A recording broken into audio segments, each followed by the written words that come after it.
Hello everyone. तो आज अपना 11th क्लास का फर्स्ट क्लास है जिसमें आज जो सब्जेक्ट पढ़ने वाले हैं वो है केमिस्ट्री। ठीक है, अब केमिस्ट्री ये जो है अपन 10th तक के क्या करते थे, केमिस्ट्री, बायोलॉजी, फिजिक्स ये कंबाइन में पढ़ते थे। ठीक है ना। अब जैसे आप 11th में गए, अब यहाँ पे आपको ये सब्जेक्ट अलग अलग पढ़ना पड़ेगा। ठीक है, अब ईच पेपर, जैसे अपना केमिस्ट्री सब्जेक्ट है तो केमिस्ट्री पेपर में 2 पेपर आएंगे, पार्ट 1 पार्ट 2। ठीक है, उसमें आपको पढ़ने को मिलेगा इनऑर्गेनिक केमिस्ट्री, ऑर्गेनिक केमिस्ट्री। ठीक है ना, ये सब मैं आपको आगे चल के बताऊंगा। ठीक है, तो कोई भी सब्जेक्ट अपन स्टार्ट करने से पहले अपन उसका बेसिक पढ़ेंगे। Got it. क्योंकि 10th तक के अपन जो भी केमिस्ट्री सब्जेक्ट पढ़े या फिर केमिस्ट्री के लेसन्स पढ़े जो आपके कंबाइन में थे, गॉट इट। अब उसमें क्या होता था कि आपको लिमिटेड टॉपिक थे, बराबर है, लेकिन यहाँ पे ऐसा नहीं है। यहाँ पे वास्ट मतलब बहुत बड़े लेवल पे आपको केमिस्ट्री पढ़ना है। उसके लिए क्या करना है, आपको बेसिक्स कंसेप्ट जो है वो क्लियर होना बहुत जरूरी है। अब अपन जो बेसिक पढ़ेंगे हो सकता है वो सब आपको आता हो, लेकिन फिर भी अपन पढ़ेंगे क्योंकि हो सकता है उसमें से कोई कंसेप्ट जो आपको नहीं पता थे वो पता चल जाए। Got it. तो सबसे पहले एक मैंने यहाँ पे एक सेंटेंस लिखा, chemistry is the heart of science, बराबर। अब मैंने बोला कि केमिस्ट्री ये जो है ये हार्ट है साइंस का। अब हार्ट का मतलब क्या होता है बता रहा ना, आपके पास में भी हार्ट है। ईच एंड एवरीथिंग्स में अवेलेबल। आप सुबह उठने से लेके रात को सोने तक बहुत सी ऐसी एक्टिविटीज परफॉर्म करते हो, उसमें आपको केमिकल मिलेगा ही मिलेगा। Got it. इवन खाना खाते हो, मेन चीज है ना, इवन वो तो जिंदा रहने के लिए अवेलेबल होता है या फिर जरूरी होता है। इवन मान के चलो किसी इंसान को खाना या पानी ना मिले फिर भी वो जिंदा रहेगा, लेकिन मान के चलो उसको ऑक्सीजन नहीं मिला। Got it. अब ऑक्सीजन ये एक प्रकार का एलिमेंट है और वो ऑक्सीजन जो गैस के फॉर्म में अपन लेते हैं और रेस्पिरेशन प्रोसेस करते हैं और अपनी लाइफ जीते हैं, तो वो ऑक्सीजन इंक्लूड होता है केमिस्ट्री में, बराबर है। क्योंकि एलिमेंट की पढ़ाई अपन कौन सब्जेक्ट में करते हैं, यस केमिस्ट्री में। तो मैंने सेंटेंस क्या बोला है, chemistry is the heart of science. Got it. अब ये केमिस्ट्री होता क्या है, जैसे अपन साइंस की डेफिनेशन पढ़ते थे कि इसमें प्रैक्टिकल थ्योरेटिकल स्टडी करते हैं या फिर अपनी लाइफ सस्टेनेबल बनाता है, इवन एक्सेट्रा जो भी है। लेकिन यहां पे अपन पर्टिकुलर आज अपने सब्जेक्ट की डेफिनेशन पढ़ेंगे कि एक्चुअली केमिस्ट्री होता क्या। ठीक है, देखो मैंने यहां पे बोर्ड पे लिखा है, जैसे अपन यहां पे चलता है। आई होप कि जब आप वीडियोस पूरी तरह से देखोगे उसके बाद जो भी आपने कॉपी बनाई होंगी, जिस प्रकार हम आपको प्रोवाइड कर रहे हैं उसी प्रकार आपको सिस्टमेटिक नोट्स बनाते हुए चलना है जब तक के लॉकडाउन का पीरियड है। Got it. जब तक कि आप और हम घर पे हो और हम यहां पे हैं। Got it. तो उस दौर में खाली ना बैठते हुए अपन अपना काम कंटिन्यूटी करेंगे। ठीक है, या फिर कंटिन्यू करते रहेंगे। Got it. तो आप अपने नोट्स बनाने भी जारी रखना जैसे जैसे वीडियोस में होता है। Got it. चलो देखते हैं। तो डेफिनेशन क्या लिखी है मैंने, देखो, it is the branch of science. पता है आपको ब्रांच ऑफ साइंस, बराबर है ना। फिजिक्स, केमिस्ट्री, बायोलॉजी ये क्या है, साइंस की मेन ब्रांचेस है। तो chemistry is the branch of science which deals with the study of. अब ये सब्जेक्ट के अंदर में आपको किसकी स्टडी करना है। जैसे पहला प्रिंसिपल्स, पता है आपको कि ईच एंड एवरी टॉपिक्स होगा उसके अंदर में उसके प्रिंसिपल्स होंगे ना भैया, वो किस हिसाब से काम करते हैं। Got it. उसके तत्व क्या है, उसके बाद में उसके लॉज, उसके रूल्स क्या है, वो किस हिसाब से काम करता है, कौन से साइंटिस्ट ने वो प्रूव करके दिखाया, कौन सा एक्सपेरिमेंट ने वो आपको वो चीज बताई, उसके अंदर में पढ़ना है। उसके बाद में उसकी फिजिकल प्रॉपर्टीज, जैसे वो दिखता कैसे, उसका स्ट्रक्चर कैसा है, उसकी स्टेट कौन सी है, सॉलिड है, लिक्विड है, गैस है, जो भी है उस हिसाब से आपको वो टैली करना है कि वो फिजिकल प्रॉपर्टीज है। Got it. जैसे अपनी बॉडी है ना, कोई मोटू है, कोई पतला है, कोई सांवला है, कोई गोरा है, एक्सेट्रा जो भी है, तो वो उसकी फिजिकल, उसी प्रकार अपन केमिस्ट्री के अंदर में जो भी सब्सटेंस आपको मिलेंगे उसकी फिजिकल प्रॉपर्टी चेक करेंगे, साथ में उस प्रकार की उसकी केमिकल प्रॉपर्टी भी चेक करेंगे। भैया उसकी टेस्ट क्या है, वो एक्सप्लोजिव है क्या, मोर रिएक्टिव है क्या, एक्सेट्रा एक्सेट्रा। Got it.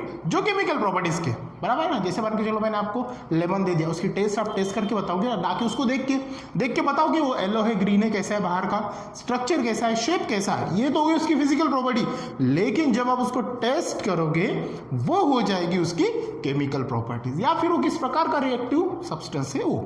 उसके बाद में उसकी थ्योरी, उसके बारे में डिटेल्स में आपको जानना है, थियरी पढ़ेंगे। साथ में केमिकल कंपोजिशंस, वो बनता कैसे है। केमिकल कंपोजिशन मतलब क्या होता है, रिएक्शंस, बराबर है ना। दो अलग अलग substance, it means that reactant and reagents in the form of catalyst heat, और न्यू प्रोडक्ट जो ऑब्टेन होगा तो वो किस हिसाब से रहेगा, सिमिलर रहेगा, डिफरेंट रहेगा, उसकी फिजिकल प्रॉपर्टी कैसे रहेगी, केमिकल प्रॉपर्टी कैसे रहेगी, उसकी रिएक्शन रेट कैसे रहेगा, ये सब अपन पढ़ेंगे केमिकल कंपोजिशन में जाके कैसे बनता है।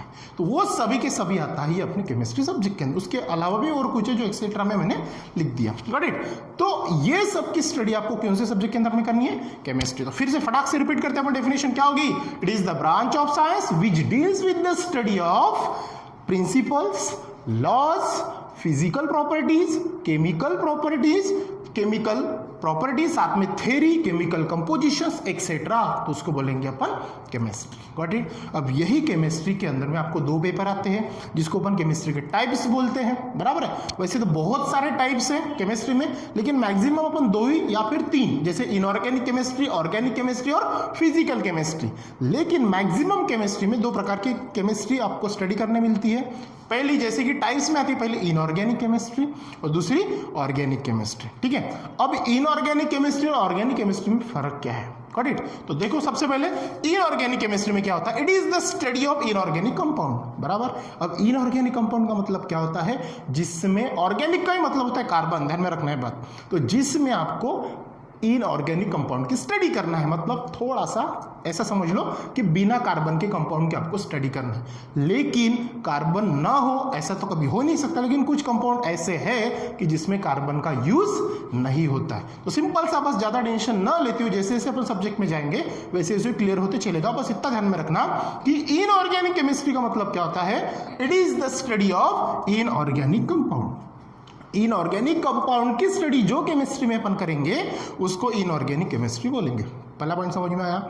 चलो दूसरा पॉइंट देखते हैं, ऑर्गेनिक केमिस्ट्री। जैसे कि अपना नेक्स्ट टॉपिक जो है अपना ऑर्गेनिक केमिस्ट्री, बराबर है। इनऑर्गेनिक में अपन ने क्या बोला कि जिसके अंदर में इनऑर्गेनिक कंपाउंड्स के अपन स्टडी करेंगे। अब उसके अंदर इनऑर्गेनिक है तो भैया इनऑर्गेनिक कंपाउंड की स्टडी करेंगे। अब दूसरा है ऑर्गेनिक, तो यस आपके माइंड में क्लिक होगा, ऑर्गेनिक है तो भैया ऑर्गेनिक की स्टडी करेंगे ना, यस वही है। तो देखिए यहाँ पे क्या लिखा मैंने, ऑर्गेनिक केमिस्ट्री मतलब it is the study of organic compound. किसकी स्टडी करेंगे अपन, ऑर्गेनिक कंपाउंड, बराबर है। अब ऑर्गेनिक कंपाउंड ये क्या होता है, ये सबको पता है कि जिसके अंदर में कार्बन प्रेजेंट हो तो उसको बोलते हैं अपन ऑर्गेनिक कंपाउंड। ये आप लोअर क्लासेस में पढ़ चुके हो। अब ऑर्गेनिक कंपाउंड है तो ऑर्गेनिक कंपाउंड अपन कहाँ से ऑब्टेन करते हैं, ये भी चीज आपको पता है कि ऑर्गेनिक कंपाउंड ये आपको लिविंग थिंग से मिलते हैं। अब लिविंग थिंग में कौन आते हैं, बराबर, ये आपको पता है कि लिविंग थिंग्स में ओनली 2 प्लांट्स एंड एनिमल्स। उसके अलावा और भी कोई है क्या कि जो लिविंग थिंग्स में आता हो, बराबर है, जिसके अंदर में प्लांट्स और एनिमल्स आते हैं, बराबर, और जिनकी अपन जन्म से लेके मरने तक स्टडी उसके अंदर में करते हैं, बराबर है। जैसे ऑर्गेनिक केमिस्ट्री बोलते हैं उसको, ठीक है।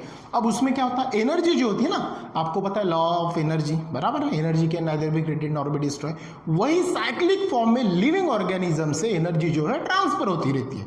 वो आगे चल के जैसे जैसे अपन आगे आगे बढ़ेंगे वो आपको क्लियर हो जाएगा। चलो देखते हैं। अब यहाँ पे मैंने दूसरा पॉइंट लिखा है, जैसे कि अपन ने ऑर्गेनिक केमिस्ट्री की definition, it is the study of organic compound is called organic, sorry यहाँ पे सी छूट गया अपना, ऑर्गेनिक केमिस्ट्री, गॉट इट। अब इसके अंदर में देखो ऑल कार्बन कंपाउंड्स, जिसके भी अंदर जितने भी कार्बन कंपाउंड्स है उसको अपन बोलेंगे ऑर्गेनिक कंपाउंड्स। और मैंने पहले ही बोला है आपको कि ऑर्गेनिक कंपाउंड्स मतलब होता है study of carbon, got it. चलो तो जितने भी कार्बन कंपाउंड्स है उसकी स्टडी किसमें होगी, ऑर्गेनिक कंपाउंड्स में। दूसरा पॉइंट यहाँ पे लिख के रखा, organic compounds are obtained from living things, बराबर है ना। लिविंग थिंग्स में अपन आते हैं, आप भी आते हो, आपके घर के एनिमल्स भी आते हैं, प्लांट्स भी आते हैं, क्योंकि लिविंग थिंग्स है। और ऑर्गेनिक कंपाउंड्स, अगर आपको किसी ने पूछा कि ऑर्गेनिक कंपाउंड किससे ऑब्टेन्ड होते हैं, तो आपको सिंपल बोलना भैया लिविंग थिंग्स से होना, नाम बताते हुए नहीं बैठना। तो जो उसको लिविंग चाहिए वो ले लेगा, गॉट इट। उसके बाद में एक चीज आपको पता होगी, शायद आपने 10th क्लास में पढ़ा होगा कि ऑर्गेनिक केमिस्ट्री में पहला सब्सटेंस ऑब्टेन्ड हुआ था जिसका नाम था यूरिया, बराबर। और यूरिया जो है एक साइंटिस्ट ने ऑब्टेन करके दिया था जिसका नाम है ओलर। ओहलर, बराबर है। देखो नेक्स्ट पॉइंट वही है कि द फर्स्ट ऑर्गेनिक कंपाउंड, जो पहला ऑर्गेनिक कंपाउंड प्रिपेयर हुआ था लेकिन वो इनऑर्गेनिक कंपाउंड से प्रिपेयर होता है, ये भी चीज ध्यान में रखना। तो which prepared in laboratory in urea, कौन सा फॉर्म हुआ था पहला?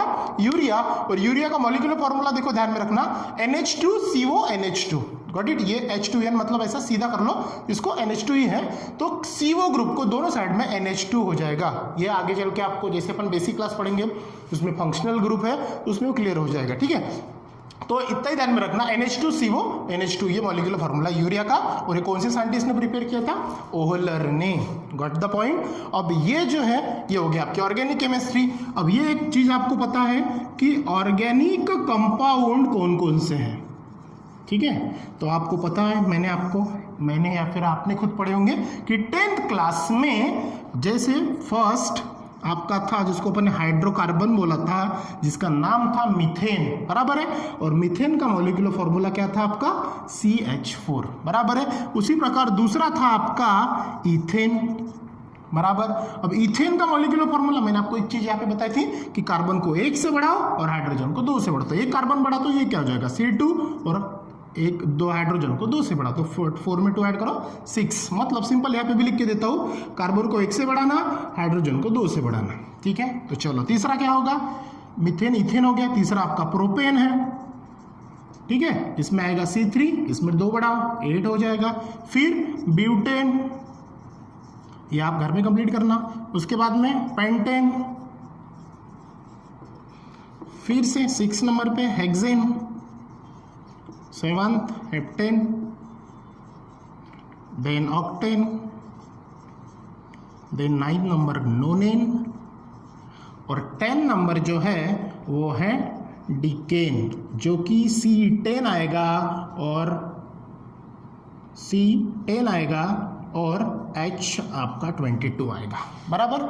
या फिर एक इसमें और एक टेक्निक है कि इसको मल्टीप्लाई बाय 2 + 2 कर दो, 10 × 2 20 + 2 22, ठीक है, × 2 + 2, ठीक है, ये भी टेक्निक है। तो ये आपका जो था ये आप 10th क्लास में पढ़ चुके हो। जो भी आज मैंने आपको बेसिक पढ़ाया है वो आप इस प्रकार से अपने कॉपी में लिखना, नोट्स बनाना, ताकि आपको बेसिक अच्छे से क्लियर हो, ताकि उसी बेसिक का सहारा लेके आप आगे चल के जो रिएक्शंस पढ़ने वाले, नॉमेनक्लेचर पढ़ने वाले, फंक्शनल ग्रुप पढ़ने वाले, उसमें क्या हो? आसानी हो, ठीक है।